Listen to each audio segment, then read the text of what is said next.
Rams beat the Seahawks last Thursday night, 26-17. So let's take a look at some of their stats. Matthew Stafford put up 365 yards against that. I don't want to say Swiss cheese. I don't. But that Swiss cheese defense. Jamal Adams got exposed once again in coverage. I heck of a player. Heck of a player. He's a weak side linebacker. Oh, 100%. What do you guys Ye- think on that? Yeah, no, he needs to play down towards the line of scrimmage. That's where he's best at. He He's has no business being out in coverage. Especially not no, guarding Tyler Higbee on a corner route. no. He's basically just an undersized outside linebacker. And you'd expect a safety to be able to cover a tight end. At least. As Sorry, Jake, I somebody cut of you off. his Keep going. somebody of his caliber. Jake, I cut you off. What were you saying? No, I said at the very least. I mean, you can't be known as a safety and then just leave everything behind you open. Like the one thing they preach as low as high school is as a safety, you don't let anything behind you, and he does it all the time. Yeah, and he has obviously some great strengths that help defensively, but it's not necessarily they need what they need when they have a guy like Bobby Wagner playing in front of them. They're supposed to be playing in front of them, but really playing side by side. Right, and Bobby Wagner's Defensive Player of the Year candidate almost every year. Exactly, and he's gonna go down as one of the best middle linebackers of this era. I think the trade was worth it in terms of the value that they. Jamal Adams is Jamal Adams. I'm not trying to say that he's a bad football player. They're not utilizing him where he's going to be successful every snap, and that's kind of you want to put guys that you traded your future for. You want to put them in the best position to succeed as possible. But back to the game, the Rams they had 33 minutes with the ball. Seahawks had 27, so the time of possession game was relatively even. LA had 24 first downs. Seahawks had 22.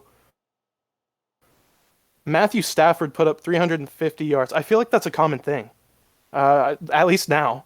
Maybe it was in Detroit. I don't know if anybody knows, really. But what do you guys think about Stafford? I think the thing was in Detroit, he would be putting up these numbers, but he was also playing for the lowly Detroit Lions and not getting the wins. But now that he's on a team with good coaching and now a good defense, it's not that he didn't have that in Detroit at certain points. Like he had Ndamukong Suh on the other side at in his prime. So he's had good stuff in Detroit. It's just now that he's in LA, it just seems that everything is just enhanced. Yeah, Well, I think a lot of those stats came from garbage time as well. yeah, I think in LA he's got more weapons than he's ever had in Detroit, though. I mean, 100%. the two names you can think of off the bat in Matthew Stafford's time in Detroit was Megatron and Kenny Galladay, and both left while he was still there. So it's hard for Matthew Stafford in Detroit, but you give him the weapons and look what he can do. And I think everybody knew this is what Matthew Stafford could do. He just didn't have the weapons around him. Yeah, I'm with you 100%. So let's switch over to the Seahawks. Now, I don't know if you guys saw it, but Aaron Donald gave Russell Wilson a mean high five. It was more of a high forearm. Geno Smith did look pretty good, though. I cannot lie.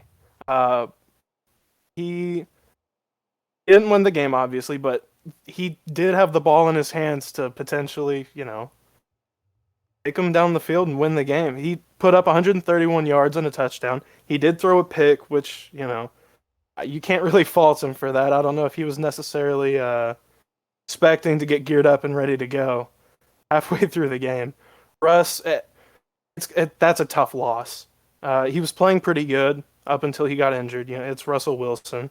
He can turn the game on a dime. He can create a deep ball to DK, Tyler, whoever. That's going to be a really tough loss for that Seahawks offense and that Seahawks team who's been struggling. Yeah, What do you guys think? you can sit here and say that like it is a tough loss. Don't get me wrong, but I did read an article from the Scorer the other day, saying that Geno Smith's experience alone is gonna help hold the Seahawks together while Russell Wilson is gone, and I think that's true. I think Geno Smith has not been able to play nearly as much as he did in the past. Obviously, he's been a backup, and that's what happens whenever you start to get old and your play regresses. But I think it's a good time for him to come back in. It's like Mike Vick on the Steelers a few years ago. It's a good time for him to come in, hold the offense together until Russ is able to come back. Yeah, definitely. The two of them did spend their time away as a starter for very different reasons, though.